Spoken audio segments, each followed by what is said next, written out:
We're here in the shop today at Early Music Studio. I'm going to talk a little bit about mandolins.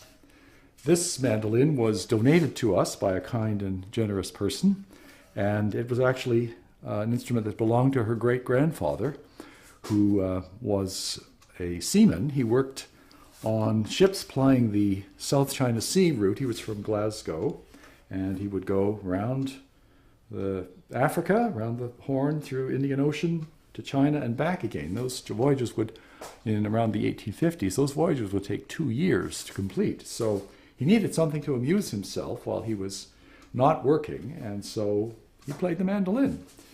So when I received this instrument, it was pretty much in wrecked condition. The ribs were all split, the neck joint was broken, the fingerboard was worn out, pretty much useless. There was quite a sizable crack in the top. So I had to completely take it apart and remove the neck and body and then replace it, take the top off, put it back on again, replace the binding, and re-engineer the fingerboard and frets. So I did all that, and while I was doing that, I had a student and a friend of mine who became interested in the project and decided he would like to try learn a little bit of lutherie. We had already done a project assembling a ukulele, so he was all ready for something new, a new challenge. So he went on the internet and found a man in Edmonton, Alberta, who owned some mandolins that he'd collected, and we're very grateful that he did that, because we now have this as a resource that we can work on and bring these instruments back to life. So here I have a couple of these instruments, or 3 of them. And this is an instrument, I think it's a bit earlier one. It's not quite as fancy, but it's got very similar. You notice the pick guard and finger rest area. In this one, it's just rosewood on the original one that I showed here. But this one is tortoiseshell, and it's been inlaid with, I think, bone or ivory. And the fingerboard's in excellent condition. The neck joint is just fine, nothing wrong with it. The neck, the back of the instrument is made from 2 kinds of mahogany, a yellow kind and a reddish one. And it's a little bit deeper than this one here, and not quite as flattened on the back. And we'll probably simply replace the frets, maybe put some new veneer on the headstock, fix the crack, it's ready to go. This one here is a nicer one, I think, in some ways, because it's made of rosewood, very similar in shape, a little bit deeper.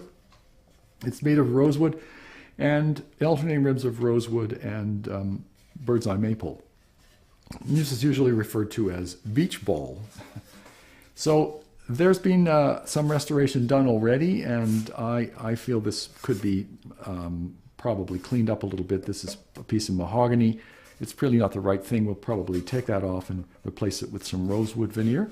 And all of these 3 instruments all had rosewood veneered headstocks. So we'll take the veneer that's been put on here off and do a new rosewood veneer on there. It's got a walnut fingerboard. We might replace that with something a bit harder. It didn't seem to wear well. There are deep finger marks here where the strings were digging into the neck. So walnut's not a good choice for that, but the head joint is fine.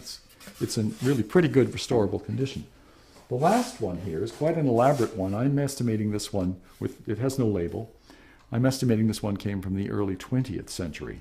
So it's quite elaborate. It has a tortoiseshell guard underneath the strings and abalone mother of pearl inlay in the rose surround. And at one time it had mother of pearl all on the fingerboard. They were very fond of mother of pearl in those days.